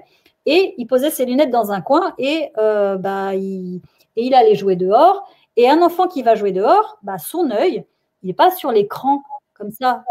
Donc, il bouge. Un enfant qui joue dehors, son œil, il bouge. Et mon fils, en fait, il a régénéré sa vision totalement, rien que parce que je lui ai enlevé les lunettes. Alors, lui, j'ai seulement travaillé sur le côté psychologique avec lui. Parce que j'ai parlé avec lui, j'ai essayé de voir. Bon, l'astigmatie, on n'en a pas parlé pendant la conférence, mais c'est aussi une vision déformée. Et en fait, c'est une vision déformée de la réalité. Et je vais vous expliquer comment j'ai fait pour la soigner chez mon fils. Mon fils Robin, donc c'est un enfant qui est comme moi. En fait, le père de mes enfants, par différence, en fait, moi, je suis logique, rationnelle, petit soldat, nana. Et lui, comment dire,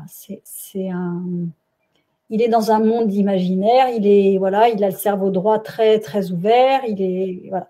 Et mon fils aîné, pareil que son père, cerveau droit, le monde des faits, on parle des faits. Et mon fils Robin, lui, il est comme moi, petit soldat, logique, rationnel. Et pour appartenir, en fait, au monde de son père et de son frère, il s'est quelque part trahi un peu, lui qui aime bien raisonner, qui est logique, etc. Parce que pour appartenir au clan des mecs, il fallait être comme eux. Donc, il s'est quelque part, il s'est distordu en fait sa réalité. Et du coup, moi, c'est comme ça que j'explique en fait son astigmatie. Et quand je lui ai dit, mais tu vois, chérie, regarde, pour appartenir au clan de papa et Robin, papa et Lucas, tu n'es pas obligé d'être comme eux, en fait. Ils ne vont pas t'exclure. Mais lui, en fait, c'était inconscient, évidemment. Alors, moi, j'ai parlé de ça comme ça avec lui. Bon, et il se trouve qu'il a régénéré son astigmatie. Donc, voilà. Mais avoir de l'astigmatie, c'est juste quand les autres n'ont pas la même vision que nous, on est obligé de se tordre, en fait, et du coup, notre œil se tord. Alors, c'est grossier ce que j'explique, mais je suis persuadée que c'est comme ça que ça se passe dans la réalité. Et du coup, pour les enfants, moi je dis, on essaye de regarder, on essaye de leur poser des questions. Qu'est-ce qu'il y a que tu ne veux pas voir? Et en fait, il faut être super honnête avec les enfants. Moi, quand j'ai des problèmes comme ça, j'arrive à résoudre plein de choses avec mes enfants, enfin, quand ils étaient petits surtout, en leur disant, voilà, là, il y a quelque chose qui t'empêche d'avancer dans ta vie, il y a quelque chose. Et on va essayer de réfléchir ensemble. Et si c'est papa ou si c'est maman, tu peux nous le dire, c'est OK, on est OK pour entendre ça. Parce que souvent, ils ne veulent pas nous faire de peine. Ils ne veulent pas nous dire que c'est à cause de vous qu'ils ne veulent pas avancer et qu'ils se bloquent et du coup qu'ils ont une pathologie. Et ne pas voir, ça peut être aussi ça. Donc, il suffit juste de prendre conscience et de les rassurer en leur disant, tu sais, si c'est moi, je suis prête à l'entendre. Si c'est moi qui fais quelque chose, je ne l'ai pas fait de toute façon méchamment, je ne l'ai pas fait exprès pour te faire du mal. C'est juste... mais si toi, tu as l'impression que je t'empêche de fonctionner ou si tu as l'impression que je... voilà. Après, pour un enfant qui veut garder ses lunettes, bah, en fait, tant qu'il a envie de garder ses lunettes, c'est un petit peu difficile de lui dire de les enlever. Si lui se sent mieux, alors peut-être qu'il faut faire un travail sur sa confiance en lui, savoir de quoi il veut se protéger et d'essayer de transmuter en fait ce qui lui fait peur et de voir qu'en fait, il peut peut-être ne plus avoir peur, même sans ses lunettes. Là, il y a peut-être un côté, il y a peut-être quelque chose à travailler sur le plan psychologique avec lui. Mais évidemment, il faut qu'il soit d'accord. Il faut qu'il soit prêt à enlever ses lunettes. Sans son accord, on ne peut pas faire grand-chose. Mais moi, mon fils, lui, il les reposait tout le temps. Et il les a gardés, ça s'est fait très vite, il les a posés. Et comme il est très sportif, il fait du ping-pong, il en fait même à un très haut niveau maintenant. Il a gardé ses lunettes pour faire du ping-pong pendant 1 an, alors qu'à l'école, il les avait déjà enlevées. Et puis au bout d'1 an, il a dit, ben non, j'ai même plus besoin de mes lunettes pour le ping-pong parce que j'arrive maintenant à voir très bien la balle sans mes lunettes. Et donc, du coup, de 13 à 17 ans, là aujourd'hui il a 17 ans, il n'a plus ses lunettes, alors qu'il était astigmate et hypermétrope depuis l'âge de 4 ans. Enfin, on s'en était aperçu à l'âge de 4 ans, il était peut-être depuis plus que ça, mais voilà. Donc, ça peut marcher aussi pour les enfants et ce n'est pas nécessaire de leur faire les exercices, à mon avis, s'ils jouent assez dehors, s'ils ont la possibilité de faire bouger naturellement leur œil de près et de loin. Je pense que le côté psychologique travaille sur la psychologie et la nutrition peut-être aussi, ça dépend après de voir l'état d'encrassement de l'enfant. De toute façon, ça ne fait jamais de mal de bien manger, donc on peut aussi insister là-dessus. Voilà. Ok, merci. Alors, Françoise qui te demande, est-ce qu'après l'opération de la cataracte, ainsi que en partie myopie, la régénération peut être efficace? Elle porte des lunettes avec verre progressif, pardon. Mais ça a été déjà opéré, donc normalement, c'est pas résolu avec l'opération. Il reste encore quelque chose après l'opération.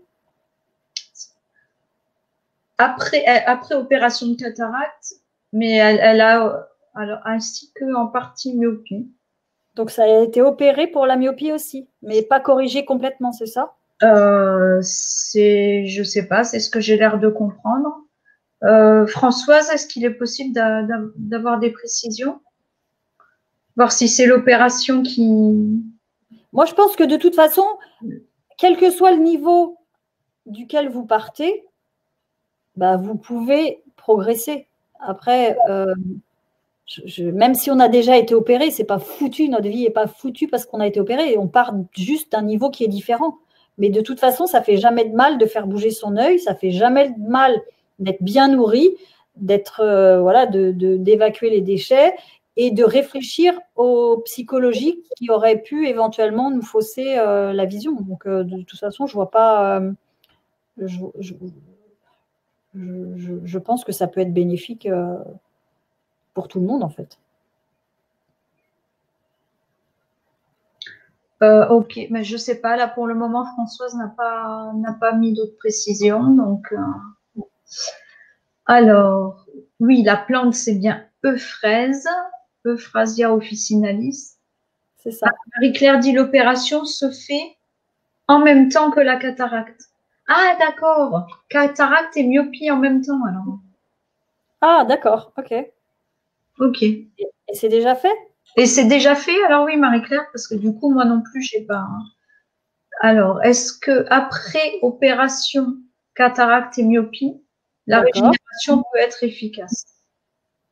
Ben, normalement, si elle a fait l'opération, ça serait pour déjà avoir eu la régénération. Je ne comprends pas pourquoi il resterait. Ça ne serait pas une opération complète. Est-ce que c'est une question sur une opération qui est envisagée, Françoise, ou est-ce que c'est une opération qui a déjà été effectuée ou pas? Ouais. Bon, on va attendre sa réponse, on revient dessus. Il y a Angela qui demande si la presbytie est liée à une raison psychologique, pourquoi elle débarque chez quasi tout le monde vers 43 ans? Ben, pas tout le monde, en fait. Il y a des gens pour qui elle n'arrive jamais. Ok. Mais sinon c'est... En fait, on fait tous un peu ce bilan inconsciemment hein, de voir à l'intérieur de nous. Après, il y a plein de facteurs. Le côté psychologique, c'est une piste parmi les autres, mais c'est une piste qui est quand même pas négligeable parce qu'elle a quand même un impact. Mais il y a des gens, il y a partout, d'ailleurs, dans les petits villages où ils prennent de l'euphrase en permanence, il y a des gens qui arrivent très, très âgés sans lunettes. Moi, je sais que l'oncle de mon père, qui a vécu jusqu'à 94 ans, qui a bossé jusqu'à 91 ans, il ne portait pas de lunettes. Donc, elle n'arrive pas pour tout le monde, en fait. Et en fait, il y a des gens qui font travailler leur œil. Il y a des gens qui sont conscients que le yoga des yeux peut être bénéfique et donc qui n'attendent pas d'avoir des problèmes de vision pour le mettre en place. Alors ça, ils sont à mon avis plus rares parce qu'en général, quand on est motivé, c'est qu'on a déjà un problème. Mais il y a des gens qui sont conscients qu'ils vont peut-être avoir un problème et qui prennent les devants et qui en préventif font du yoga des yeux ou voilà. Et chez qui ça n'arrive jamais. Moi, je pense que si j'avais fait mon yoga des yeux à l'âge de 43 ans avant de porter des lunettes, j'aurais jamais eu de presbytie. Mais c'est rare, hein. On s'occupe de sa santé quand on arrive à la maladie. La majeure partie des gens font ça. C'est un constat, en fait. Mais quand on le sait, on peut aussi le faire en préventif. Ok. Merci. Alors, il y a Lorraine qui te remercie. Elle te dit super intéressant. Donc, lui, il garde ses lunettes et elle te dit qu'il va y avoir papote et scan en prévision. Ok. Avec plaisir, Lorraine. Papote et scan. Ok. Ben, écoute, là, apparemment, au niveau des questions, n'hésitez pas hein, si vous avez encore des questions à poser à Aurèle.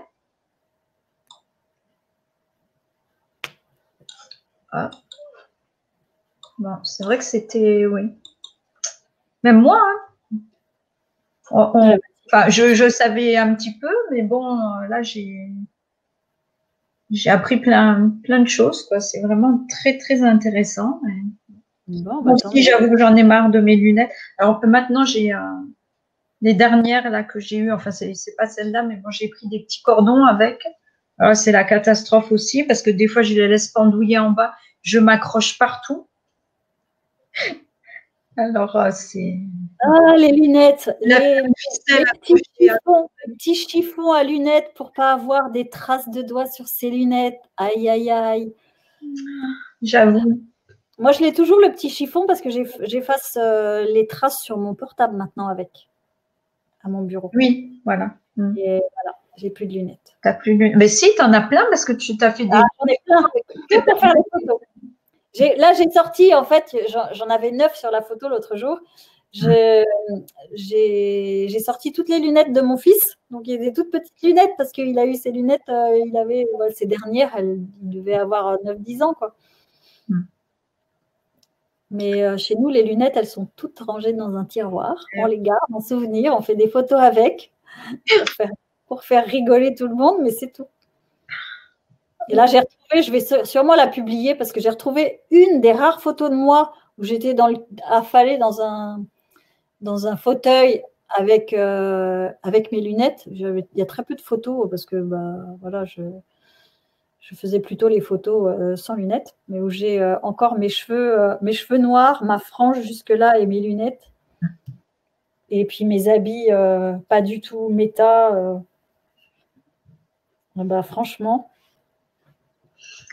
ça donne pas envie. Oui, on y arrive à la formation. Encore un petit peu de suspense.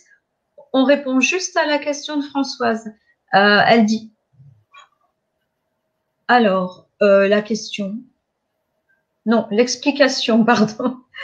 On lui a demandé des précisions tout à l'heure. Pardon. Ouais. Alors, petite cataracte et myopie très importante suite à choc sidération. Myopie opérée que partiellement. Pour le moment. Voilà. Ok. Donc, ok.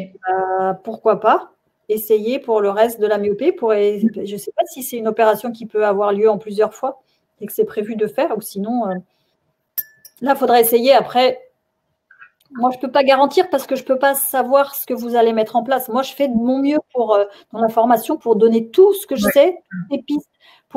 Voilà. Après, je ne suis pas à la place des gens. Je peux juste…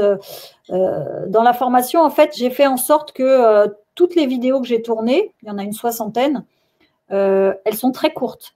Dans chaque vidéo, il y a juste un seul truc à comprendre. Donc, j'ai fait en sorte que ça soit facile à mettre en place. Maintenant, il faut encore le mettre en place. Et ça, je ne peux pas garantir que vous allez avoir la motivation jusqu'au bout, voilà, ça. Il y a tellement de choses qui dépendent de vous que. Mais si vous êtes motivé, enfin moi j'étais super motivée. Tant que j'étais pas motivée, il se passait rien. C'est bien que c'est pas compliqué. J'avais lu le bouquin du yoga des yeux depuis longtemps. Je savais qu'on pouvait le faire, mais je le faisais une fois de temps en temps et ça marchait pas parce que j'avais pas décidé que ça allait marcher. Donc en fait c'est comme ça pour tout dans la vie. Si on croit que ça va pas marcher, on va pas chercher la motivation à l'intérieur de nous. Et puis, on avait bon, quoi. Ça va pas marcher, ça n'a pas marché. Il faut y croire pour que ça marche. Je viens de mettre le lien de la page de formation, mais j'enlève une partie parce que je sais pas, il y a plein de choses qui se sont mises derrière, là, c'est bizarre.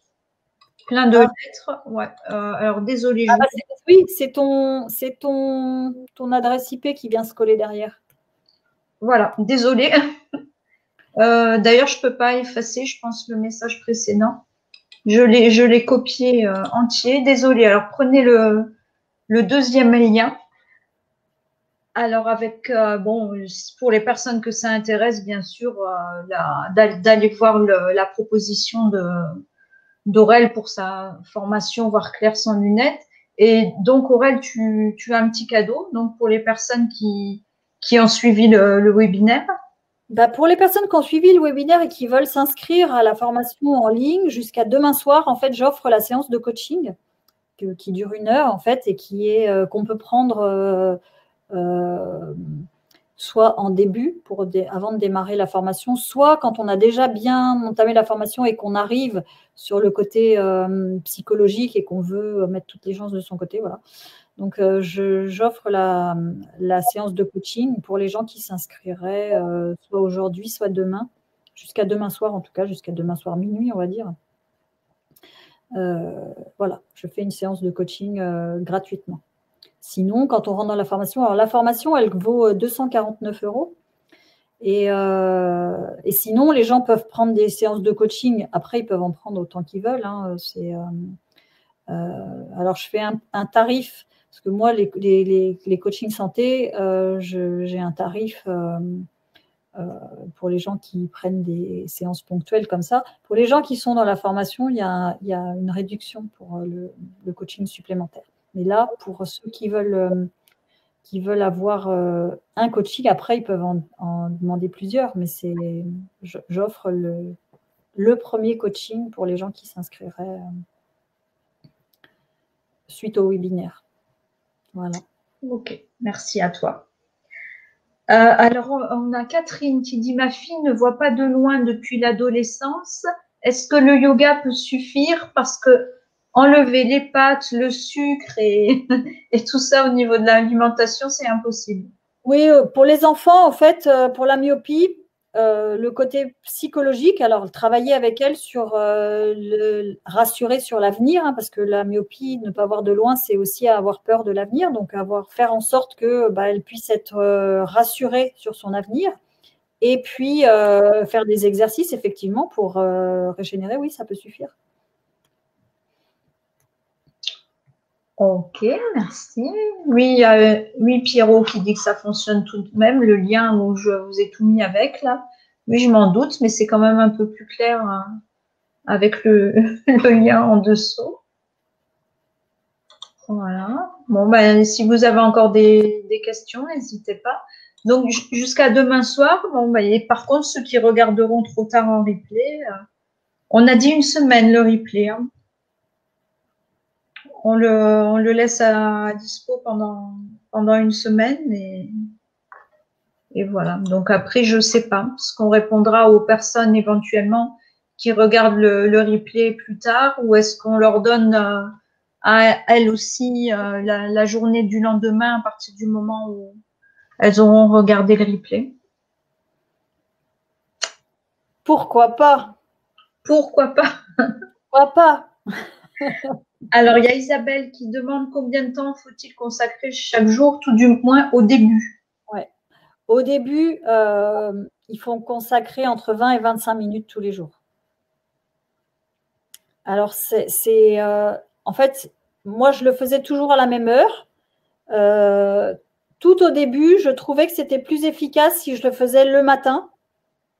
J'avais testé plein d'options et je voyais vraiment dans ma journée de travail. Donc, ce que je faisais à l'époque, j'arrivais à mon bureau, je déposais mon fils à l'école et en fait, j'étais toute seule à mon bureau avant que les autres arrivent et je faisais mon yoga des yeux pendant cette période-là. Et je voyais une différence parce que quand je ne le faisais pas en arrivant, j'avais plus de mal à voir. Et puis, au bout d'un moment, quand j'ai été régénérée, pour faire mon yoga des yeux, maintenant, je ne le fais que le soir dans mon lit avant de me coucher. Quand je me couche, en fait, j'ai sur ma table de nuit, j'ai tous mes cartons avec les petits schémas dessus. Et voilà, les soirs où je fais mon yoga des yeux, avant de bouquiner, je fais mon yoga des yeux. Et puis, voilà. Et en période de maintien, je fais des séances qui durent même pas 10 minutes. Voilà. Et maintenant, je le fais une fois tous les 36 du mois. Ok. Il y a quelque chose qui vient de me venir là. Pour les personnes qui regarderont la conférence en replay, éventuellement, voilà, si vous vous inscrivez à la formation, n'hésitez pas à envoyer un petit message à Aurel en lui disant suite à, à la, j'arriverai pas à trouver le mot, on dit visionnage, suite, voilà, à l'écoute ou à la, Replay, ouais. ouais, suite au replay de la webconférence. Voilà. Comme ça, elle saura que vous avez droit aussi au petit cadeau, même si vous n'étiez pas en direct avec nous ce soir. Voilà, alors merci. Catherine, Isabelle, Erika te remercie. Catherine demande pour l'argile ce que tu conseilles. Pour l'argile, en fait, moi, j'achète de l'argile verte en poudre que je mets dans un verre d'eau. L'argile verte, c'est de l'Ilite, ça s'appelle Momorionite. Mais ça se trouve dans tous les magasins bio, hein, de l'argile verte en poudre, c'est du truc classique, quoi. Ok. Agnès qui nous remercie. Ok. Bon, n'hésitez pas hein, si vous avez encore des questions. Je kidnappe Aurel jusqu'à ce que tout le monde soit satisfait et ait eu la réponse à sa question. Il y a Pierrot qui dit merci pour cette séance très intéressante. Bonne soirée à tous. Merci Pierrot, merci pour ta présence aussi. Ben, merci à tous pour votre présence, votre intérêt pour cette conférence. C'est sûr que c'est un sujet qui concerne pas mal de monde et avoir effectivement des solutions naturelles comme tu proposes, c'est vraiment… Mais ça concerne de plus en plus de monde en fait, parce que plus on est, même les enfants, hein, moins les enfants sortent jouer dehors et plus ils ont des lunettes assez tôt à l'école. Dans les pays où les enfants sont tout le temps dehors, bah, il n'y a quasiment pas. Et puis maintenant, la nourriture est très encrassante, hein, donc même les enfants finissent par avoir des corps encrassés. Donc c'est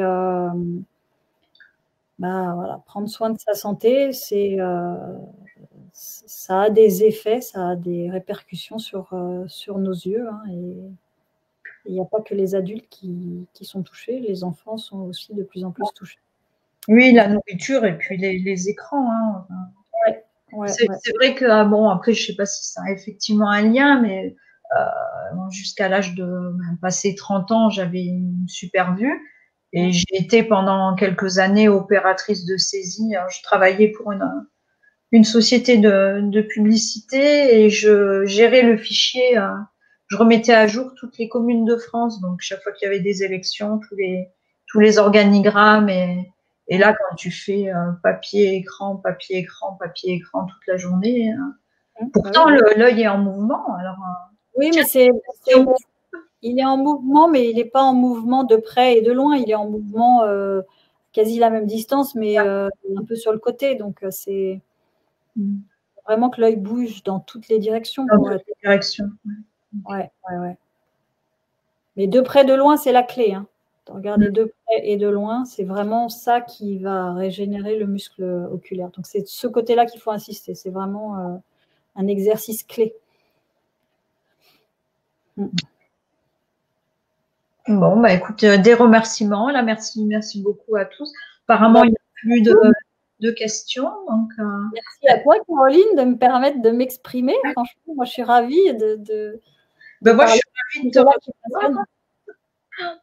Et merci à tous pour votre présence, pour vos questions. Voilà, c'est bien aussi que ça soit dynamique comme ça, qu'il y ait un échange. C'est très vivant, c'est très intéressant. Et écoute, Aurèle, hein, si tu as encore un autre sujet que tu veux venir nous partager, hein, avec plaisir. Hein. Je sais que tu as plein de choses. Oui. Plein de belles choses à nous partager encore. Donc, la santé est vaste et la santé, les relations, la connaissance de soi, le mélange de tout ça, ça me passionne. Je te fais pas une promesse, mais bon, peut-être que prochain, bon, on va peut-être pas dire le prochain webinaire. Je n'aurai plus mes lunettes. Quoique je vois quand même les questions dans le chat, mais c'est vrai que c'est un petit peu flou. Mais ça change la vie en fait, ça change la vie parce que moi j'arrivais, en fait j'ai tilté un peu quand, alors faire les chèques, voilà, c'est le premier truc, hein, j'arrivais plus à faire mes chèques sans voir ce que j'écrivais, mais à la fin, quand je mangeais, je prenais ma fourchette et je voyais plus ce qu'il y avait dans ma fourchette. Non, quoi, non. Ça, c'est un truc que je ne connais plus hein, depuis des années maintenant. Et franchement, ça change la vie. Ça change la vie. C'est sûr. Bon, écoutez, on vous souhaite à tous une très belle fin de soirée. Prenez soin de vous, de votre vue. Et à très bientôt. Merci Caroline, merci pour ta gentillesse, merci pour d'avoir tout géré, la technique, là, les questions, là, c'est top de t'avoir, franchement. Moi, c'est un vrai plaisir, franchement. J'aime faire ça, voilà. Cool. Bah, merci à tous pour votre participation à cette soirée. Alors, attends, parce que là, je vois qu'il y a des choses dans le chat. Je rechausse mes lunettes. Alors, Elisabeth qui demande, on peut commencer tard, à presque 70 ans, avec le yoga des yeux et le phrasien? Ah bah oui, on peut commencer. C'est jamais trop tard. C'est jamais trop tard. Moi, mon père, il a commencé il y a 4 ans, donc il va avoir 82 ans là, donc il a commencé à 78 ans. Non, j'exagère. Il n'a pas commencé il y a 4 ans, lui. Il a commencé seulement l'année dernière. Non, j'exagère. Il avait déjà 80 ans quand il a commencé. 80. Ok, il y a Isabelle qui dit, oh, purée, moi aussi, je me surprends à mettre mes lunettes pour manger. Aïe, aïe, aïe. Et c'est quand on cuisine pas, alors, parce que quand on cuisine, on sait plus ou moins ce qu'on a dans l'assiette, non? Ah non, mais à savoir, oui, mais à voir ce qu'il y a, tu vois, qu'est-ce qu'il y a dans la bouchée qu'on va prendre. C'était quoi le truc? Okay. C'était une boutade. Pierrot, il dit Caroline est une pro. Ah, merci mon Pierrot. Ouais, t'es une pro. C'est gentil, merci. Mais c'est parce que je fais ça dans la joie, c'est pour ça. Bah ouais. C'est ça le secret en fait. Voilà. Faire ce qu'on aime.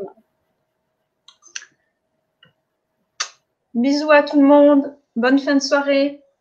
Ciao.